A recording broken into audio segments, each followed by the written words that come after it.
ایران نے اسرائیل پر وقفے سے شدید میزائل حملے کر دیے جنہیں آپریشن وعدہ صادق سوئم کا نام دیا گیا ہے۔ حملوں میں اسرائیلی جوہری تحقیقی مرکز اور تل ابیب کے وسط کو نشانہ بنانے کا دعویٰ کیا گیا ہے۔ ایران نے مجموعی طور پر 200 سے زائد بیلسٹک میزائل فائر کیے جس کے نتیجے میں 4 افراد ہلاک اور 60 سے زائد زخمی ہوئے جبکہ 9 عمارتیں مکمل تباہ ہو گئیں۔ ایرانی میڈیا کا دعویٰ ہے کہ ایرانی دفاعی نظام نے 2 اسرائیلی طیارے بھی مار گرائے اور ایک خاتون پائلٹ کو گرفتار کیا ہے۔ دوسری جانب اسرائیلی فوج نے دعویٰ کیا ہے کہ انہوں نے ایران کے شہر اصفہان میں واقع نیوکلیئر تنصیب کو نشانہ بنایا۔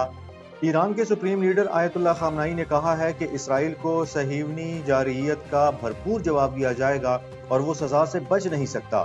تل ابیب میں وزارت دفاع کے ہیڈ کوارٹرز کے قریب آگ لگنے کی اطلاعات بھی سامنے آئی ہیں۔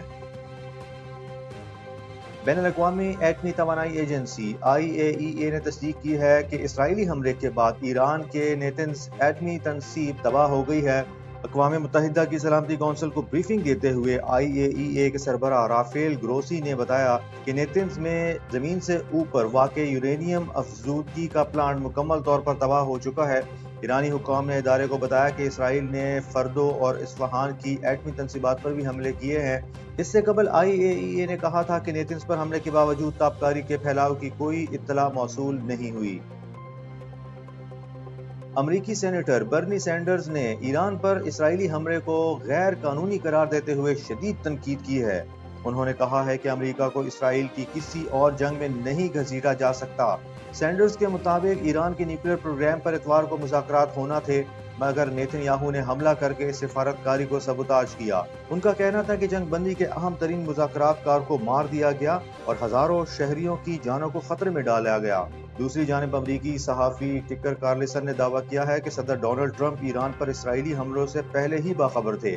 ٹکر کا کہنا ہے کہ امریکہ نے نہ صرف اس حملے کی پیشگی اطلاع رکھی بلکہ اسرائیل کی مدد بھی کی اور امریکہ اس جنگ میں گردن تک دھنسا ہوا ہے۔ وزیر اعلیٰ سندھ مراد علی شاہ نے آئندہ مالی سال 2025-26 کا 34 خرب 51 ارب روپے کا بجٹ پیش کر دیا۔ بجٹ میں گریڈ 1 سے 16 تک کے ملازمین کی تنخواہوں میں 12%، افسران کی تنخواہوں میں 10% اور پینشن میں 8% اضافہ شامل ہے۔ 5 قسم کے ٹیکسز ختم کرنے کا اعلان بھی کیا گیا ہے جن میں پروفیشنل ٹیکس اور انٹرنیٹ ڈیوٹی شامل ہے۔ کمرشل گاڑیوں میں ٹیکس میں کمی، جائیداد فیسز کم کرنے اور چھوٹے کاروبار کو سیلز ٹیکس سے استثناء دینے کی تجاویز دی گئی ہیں۔ سیلز ٹیکس کی شرح بھی 10 سے کم کر کے 8% کرنے کی تجویز ہے۔ وزیر اعلیٰ نے بجٹ تقریر میں تعلیم، IT تربیت، پولیس اصلاحات اور امن و امان کے لیے اضافی فنڈز کا اعلان کیا۔ انہوں نے کہا کہ عوام کے اعتماد پر شکر گزار ہیں اور نوجوانوں کو بااختیار بنانے کے لیے عملی اقدامات جاری ہیں۔ ورلڈ ٹیسٹ چیمپئن شپ کے فائنل میں جنوبی افریقہ کی پوزیشن آسٹریلیا کے خلاف مضبوط ہو گئی ہے۔ لارڈز میں کھیلے گئے میچ میں ایڈن مارکرم نے شاندار سنچری سکور کی اور ٹیم کو جیت کے قریب پہنچا دیا ہے۔ جنوبی افریقہ نے 282 رنز کے ہدف کے تعاقب میں 2 وکٹوں کے نقصان پر 213 رنز بنا لیے ہیں۔ ایڈن مارکرم 102 اور ٹمبا بووما 65 رنز پر ناٹ آؤٹ ہیں۔ فتح کے لیے ساؤتھ افریقہ کو 69 رنز درکار ہیں۔ آسٹریلیا نے دونوں اننگز میں بالترتیب 212 اور 207 رنز بنائے تھے۔ ورلڈ باکسنگ چیلنج کے سیمی فائنل میں پاکستان کی لاورا اکرم کو منگولیا کی کھلاڑی کے ہاتھوں 5-0 سے شکست کا سامنا کرنا پڑا۔